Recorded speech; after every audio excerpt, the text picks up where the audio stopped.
सरकार ने यहां पर जो फ्रंट लाइन वर्कर्स हैं उनके लिए वैक्सीनेशन का ड्राइव खोला था। जो हेल्थ केयर वर्कर्स हैं उनके लिए यहां पर वैक्सीन दिया जा रहा था। उसके बाद सरकार ने क्या किया कि 60 इयर्स के अबव और फाइनली 45 इयर्स के अबव के लोगों के लिए जो वैक्सीनेशन है वो आपका खोल दिया गया था। लेकिन फाइनली जाकर सरकार ने यहां पर 18 इयर्स से अबव के जितने लोग होंगे उनको भी वैक्सीन दिया जाए, जल्द से जल्द यहां पर वैक्सीनेशन ड्राइव चलाई जाए। इसके लिए सरकार ने अनुमति दे दिया और यह कहा कि 1 मई से 18 इयर्स के अबव के जितने लोग हैं वो भी वैक्सीन लगवा सकते हैं। तो ध्यान रखना है आपको, इसका जो रजिस्ट्रेशन प्रोसेस है वो 2-3 दिन पहले से स्टार्ट हो जाएगा। कब से हो जाएगा? आज ही, जब मैं ये वीडियो रिकॉर्ड कर रहा हूं 28 अप्रैल शाम को 4 बजे से जो रजिस्ट्रेशन है वो आपका स्टार्ट हो जाएगा। और मेरी आप सबसे रिक्वेस्ट है कि बड़ी मात्रा में आप अपने परिवार को, जितने भी लोग आप जानते हो, यहां पर जल्द से जल्द वैक्सीन लगाने का ट्राई करें। और 4 बजे के बाद ये रजिस्ट्रेशन ओपन होगा। तो ये एग्जैक्टली है क्या, ये तो मैं आपको बताऊंगा,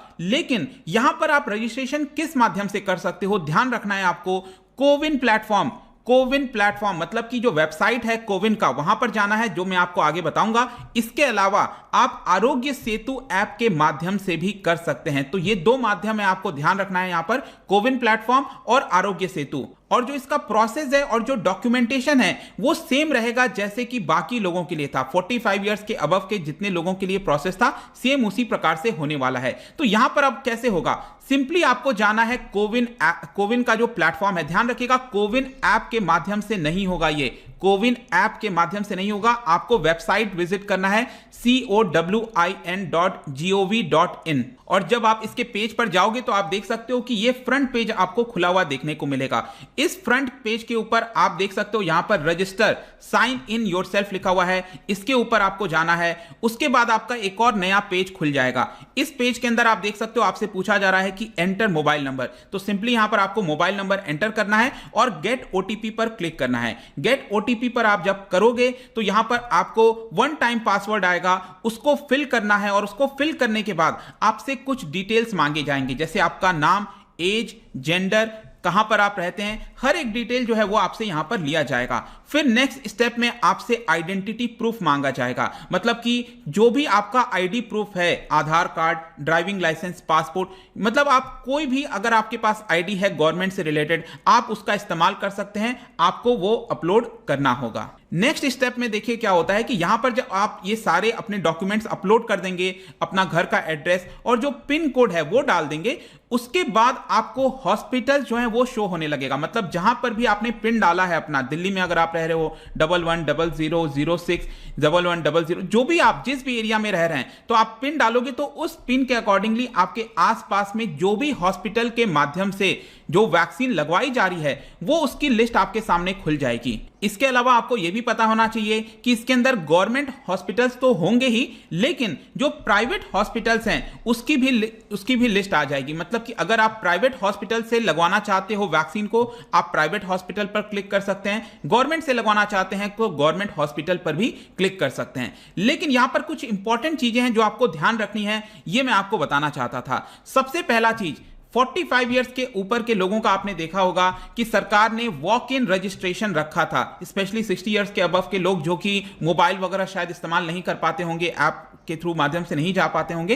तो यहां पर उनके लिए यह कहा गया कि अगर आप हॉस्पिटल्स हैं जहां पर भी ये लगवाया जा रहा है तो आप वॉक इन सिंपली जा सकते हैं और वहां पर रजिस्टर करके लगवा सकते हैं। लेकिन जो 18 इयर्स के अबव के लिए लोग हैं अभी के लिए उनके लिए यह वाला सुविधा नहीं रखा गया। मतलब हर किसी को जो 18 ईयर्स से 45 ईयर्स के बीच में है, इन सबको यहां पर ऑनलाइन रजिस्ट्रेशन करना पड़ेगा, जो मैंने आपको यहां पर बताया, और फिर जाकर ही आप वैक्सीन लगवा सकते हो। इसके अलावा प्राइवेट हॉस्पिटल्स को लेकर कई लोगों में बहुत ज्यादा दुविधा है, तो यह मैं आपको अब बताना चाहता हूं। देखिए, अभी तक अगर आप देखोगे तो प्राइवेट हॉस्पिटल्स में क्या हो रहा था कि सेंट्रल गवर्नमेंट के द्वारा वो सेंट्रल गवर्नमेंट खुद वैक्सीन प्रोवाइड कर रही थी, चाहे प्राइवेट हॉस्पिटल हो या फिर गवर्नमेंट हॉस्पिटल हो। और प्राइवेट हॉस्पिटल से अगर आप लगवा रहे थे तो यहां पर आपको 250 रुपीज पे करना पड़ रहा था, अभी तक जैसा अभी चलता आ रहा था 45 इयर्स के अबव के लिए लोगों के लिए। लेकिन अब यहां पर यह सिस्टम खत्म हो जाएगा। सेंट्रल गवर्नमेंट प्राइवेट हॉस्पिटल्स को कोई भी वैक्सीन नहीं देगी। ध्यान रखना है,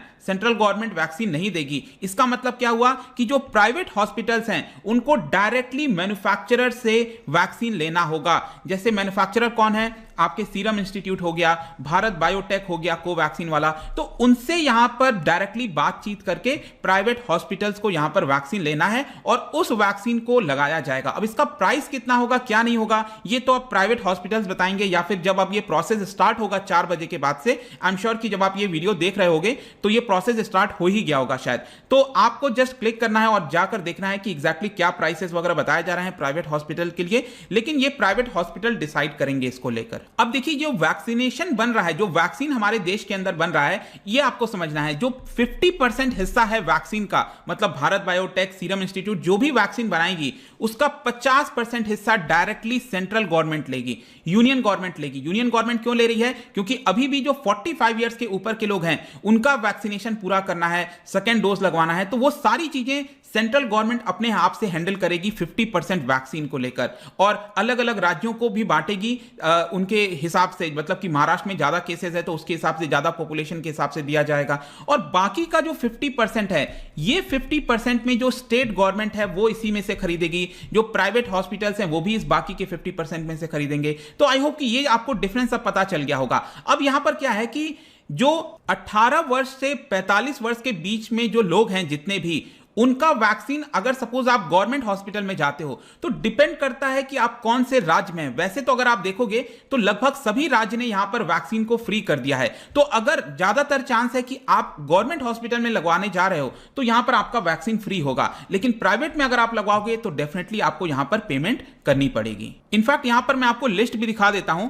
बेसिकली बताया जा रहा है कि 20 से ज्यादा राज्य, एग्जैक्टली अगर आप देखोगे तो 24 स्टेट्स अभी के लिए, जब मैं ये वीडियो रिकॉर्ड कर रहा हूं तो 24 ऐसे राज्य हैं जिन्होंने अनाउंस कर दिया है कि वो यहां पर वैक्सीन फ्री देंगे। बिहार, झारखंड, उत्तर प्रदेश, ये आप सभी नाम देख सकते हो। मतलब 24 मतलब लगभग सभी होगा एक तरह से आप कह लो। तो मतलब आप ये हुआ कि गवर्नमेंट हॉस्पिटल में जो 18 वर्ष से 45 वर्ष के उम्र के जो लोग हैं उनके लिए भी लगभग वैक्सीन जो है वो फ्री होगा, लेकिन प्राइवेट हॉस्पिटल में यहां पर चार्ज किया जाएगा। एक और क्वेश्चन काफी लोगों के मन में आ रहा था कि सरकार ये एक तरह से लिबरलाइज कर रही है वैक्सीन को, मतलब राज्यों के पास पावर दे रही है, प्राइवेट हॉस्पिटल्स को दे रही है, तो इसका मतलब क्या हुआ कि वैक्सीन आपको बाजार में भी मिलेगा, आप डायरेक्टली मेडिकल शॉप जाकर खरीद सकते हो? नहीं, अभी के लिए ऐसा नहीं है। यहां पर फार्मासिस्ट के पास, केमिस्ट शॉप में ये वैक्सीन नहीं उपलब्ध होगा अभी के लिए। हां, आगे चलकर हो सकता है कि जब वैक्सीन बहुत ज्यादा मैन्युफैक्चर हो जाए, सरप्लस मात्रा में हो, तब डेफिनेटली ये आपका बाजार में भी अवेलेबल होगा, आप डायरेक्टली जाकर खरीद पाओगे, लेकिन अभी के लिए ऐसा नहीं है। तो ये कुछ इंपॉर्टेंट चीजें थी, मुझे लगा कि शायद हम सबको इसके बारे में जानना चाहिए, और मेरा आप सबसे रिक्वेस्ट है कि वैक्सीनेशन ही एक ऐसा जरिया है जिसके माध्यम से